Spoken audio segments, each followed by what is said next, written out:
तो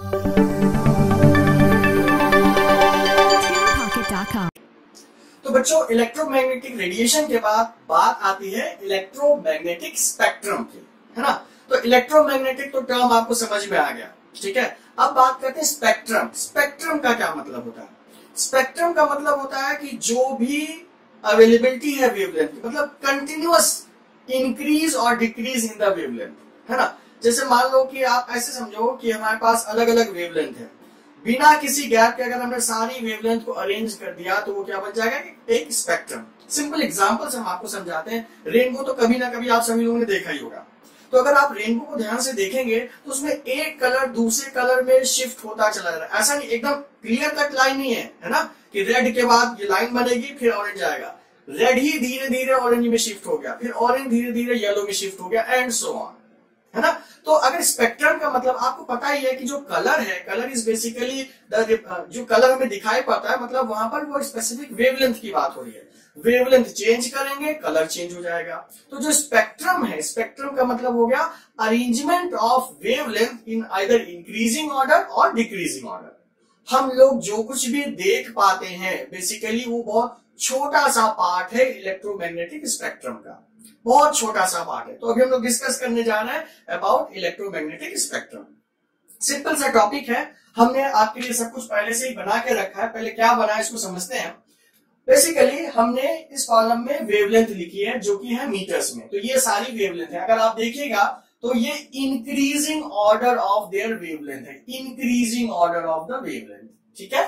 और नीचे लिखी हुई है टाइप्स ऑफ रेज, मतलब किस रेंज में वो कौन सी रेज कहलाते हैं। और नीचे जो बना हुआ है ये भी अभी हम आपको समझाएंगे, ये बेसिकली विजिबल स्पेक्ट्रम है जिसको हमने और एक्सप्लेन किया हुआ है, ठीक है। तो जो सबसे पहली चीज है इसको समझ लेते हैं। सबसे पहली चीज जो है, इंपॉर्टेंट चीज है, आपने अभी एक फॉर्मूला पढ़ा था, C is equal to nu lambda, है ना। तो लेमडा बेसिकली क्या होगा भाई? आप सिंपल ये समझ सकते हैं, जितनी ज्यादा फ्रीक्वेंसी होगी उतनी ज्यादा एनर्जी होगी, है ना। अभी आप आगे पढ़ेंगे E is equal to h nu. Nu का मतलब हो गया फ्रीक्वेंसी, ये कांस्टेंट है, मतलब हम लोग ये कह सकते हैं डायरेक्टली प्रोपोर्शनल टू न्यू, ठीक है। पढ़ा भी होगा आप लोगों ने। तो जितनी ज्यादा फ्रीक्वेंसी करेंगे उतनी ज्यादा एसोसिएटेड एनर्जी होगी। तो दूसरा सवाल आता है भाई फ्रीक्वेंसी कब ज्यादा होगी? ये ज्यादा कब होगी? जब वेवलेंथ कम होगी। तो जितनी कम वेवलेंथ उतनी ज्यादा फ्रीक्वेंसी, मतलब उतनी ज्यादा एनर्जी। तो आइदर हम वेवलेंथ के टर्म्स में बात कर लें या फ्रीक्वेंसीज के टर्म्स में बात कर लें।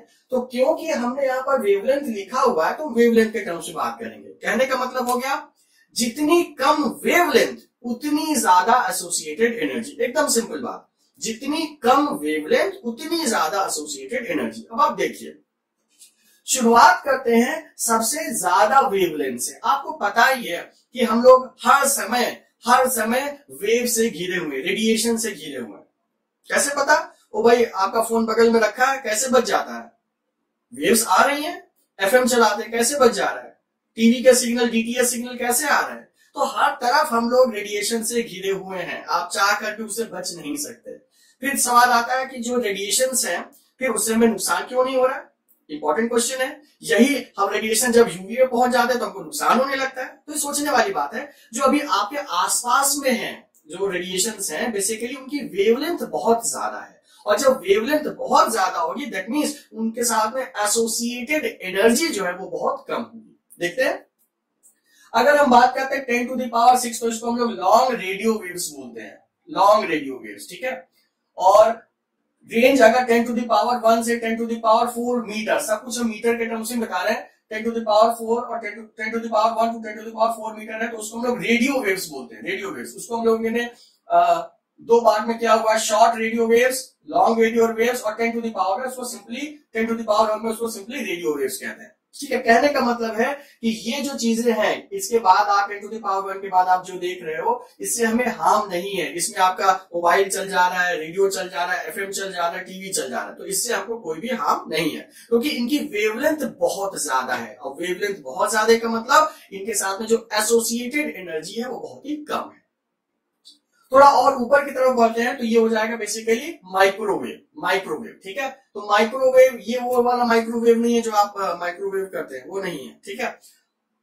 अगर इसके और ऊपर चलते हैं 10 to the power -4, 10 to the power -6, इसको रेडार वेव्स भी बोलते हैं, ठीक है। वो इंफ्रारेड रेडिएशन देते हैं। आप लोगों ने सुना होगा, अगर आप कभी भी अपना सुना होगा, इंफ्रारेड कैमरेज आते हैं, है ना, थर्मल सेंसर्स आते हैं। इवन टीवी का रिमोट भी आप देखेंगे तो कुछ लाइट जल रही, वो इंफ्रारेड ही होता है, ठीक है। तो उससे नुकसान नहीं है, ठीक है। उनके साथ में भी जो एसोसिएटेड एनर्जी वो बहुत ही कम एनर्जी है, ठीक है।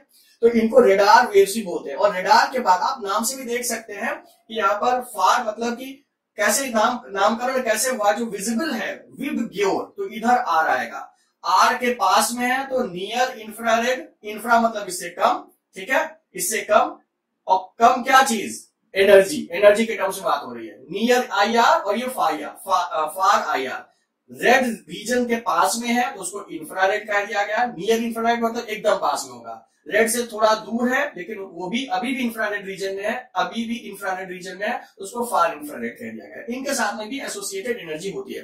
देखिए सिंपल से एग्जांपल से हम आपको समझाते हैं। अगर आप धूप में खड़े होंगे तो क्या होगा, आपको बहुत गर्मी लगने लगती है, पसीना आने लगता है, होता है ना, मतलब लाइट में भी तो एनर्जी है, तभी तो आपको धूप लग रही है, पसीना लग रहा है। इंफ्रारेड अभी कभी आप लोगों ने यूज किया है, अगर आप कभी ऑर्थोपेडिक सर्जन के आसपास जाइए तो उससे वो सिकाई करते हैं, बल्ब से सिकाई करते हैं, वो बेसिकली इंफ्रारेड बल्ब्स होते हैं। आप अगर आग से सिकाई करते हैं तो स्किन जलने लगती है, लेकिन इंफ्रारेड बल्ब से क्या होगा, वो पास में रखेंगे, वो बॉडी के बहुत अंदर तक हीटिंग कर देती है बिना जले हुए। तो जो ऑर्थोपेडिक सर्जन होते हैं, जो फिजियोथेरेपिस्ट होते हैं, वो बेसिकली आईआर को बहुत ज्यादा यूज करते हैं, क्योंकि वो इंटरनल हीटिंग करने में बहुत ज्यादा एप्लीकेबल है और यूजफुल है, ठीक है। इंफ्रारेड के बाद हमारे पास आता है विजिबल रीजन, जो कि आप सभी लोगों को पहले से पता है, VIBGYOR, violet, indigo, blue, green, yellow, orange और रेड, विबग्योर, ठीक है। अब यहां पर भी ये हमने वेवलेंथ लिखी हुई है, और ध्यान देने वाली बात है कि ये वेवलेंथ यहां पर नैनोमीटर में है। मतलब विजिबल रेंज जो है that ranges from 380 nanometre to 760 nanometre, ठीक है। आपको ये याद एसच करने की जरूरत नहीं होती है, लेकिन फिर भी करना चाहे कर सकते हैं, नॉट अ प्रॉब्लम, ठीक है। इसके बाद देखिए, क्योंकि यहां पर क्या वॉयलेट है, वॉयलेट से बाद जो अगर देखेंगे तो वो क्या हो जाएगा, अल्ट्रा वॉयलेट, मतलब वॉयलेट से भी ज्यादा एनर्जी है, ठीक है। Ultraviolet radiation 10 to the power -8 range का है। फिर उसके बाद एक्सरे है, आपको पता ही है एक्सरे में कितनी ज्यादा पावर है, किसी भी गैस को आयोनाइज कर सकती है, और एक्सरे जब कराते हैं तो मतलब वो बहुत ही फीबल क्वांटिटी की होती है, फिर भी वो हमारे स्किन से पास, पूरे बॉडी से पास कर जाती है। इंटेंसिटी बढ़ाते जाएंगे और वो और ज्यादा थिकनेस से पास हो जाएगा। अगर आप higher intensity of X rays use कर लेंगे ना तो आपकी बोन्स को भी क्रॉस कर जाएगी। थोड़ा सा डिस्कवरी देखिएगा या गूगल करिएगा, एक्सरे से जो शिप्स के हल्स होते हैं, मतलब जो शिप है उसके हल से या जो भी बहुत स्ट्रॉन्ग जहां रिक्वायरमेंट होती है उसकी स्कैनिंग एक्सरे से की जाती है। जो बाहर आप नहीं दिख रहा है, अगर माइनर इंटरनल क्रैक्स भी होंगे तब भी वो एक्सरे से पता लग जाता है। मतलब मेटल शीट्स को भी बहुत आसानी से क्रॉस कर सकती है एक्सरे। तो आप समझ सकते हैं कितना उसके साथ में एनर्जी एसोसिएटेड है। उसके बाद आ जाती है बात गामा रेज की, और फिर फाइनली बात आ जाती है कॉस्मिक रेज की। तो पहली चीज, कॉस्मिक रेज जो है ये इलेक्ट्रोमैग्नेटिक रेडिएशन का पार्ट नहीं है, बट क्योंकि ये सीक्वेंस में इसलिए लिखा हुआ है, तो इनके साथ में जो एसोसिएटेड एनर्जी है वो बहुत ही ज्यादा। तो पूरे जो भी हमने डिस्कशन किया उससे आप उसको बहुत सिंपल वर्ड्स में समराइज कर सकते हैं कि जितनी ज्यादा वेवलेंथ होगी उसके साथ में एसोसिएटेड एनर्जी कम होगी।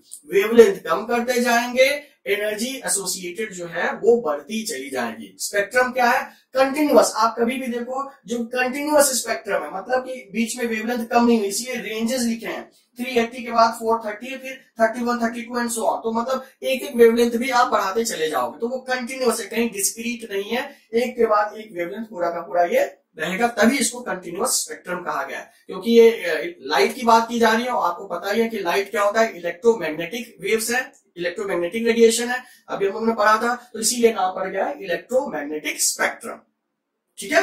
आसान था, बहुत ही आसान है, ये सब कुछ पहले से पता भी होगा, नहीं पता तो इतना आसान है, ठीक है। तो आई होप इलेक्ट्रोमैग्नेटिक स्पेक्ट्रम आपको समझ में आया होगा। समझ में आया तो बताइए क्या करना है, बेल आइकन दबा दिया, लाइक अगर पसंद आया तो कर सकते हैं, और अपने फ्रेंड्स के साथ शेयर कर सकते हैं, ठीक है बच्चों। तो मिलते हैं नेक्स्ट वीडियो में सब्सिक्वेंट टॉपिक्स के लिए। Till then stay fit, stay healthy and enjoy chemistry.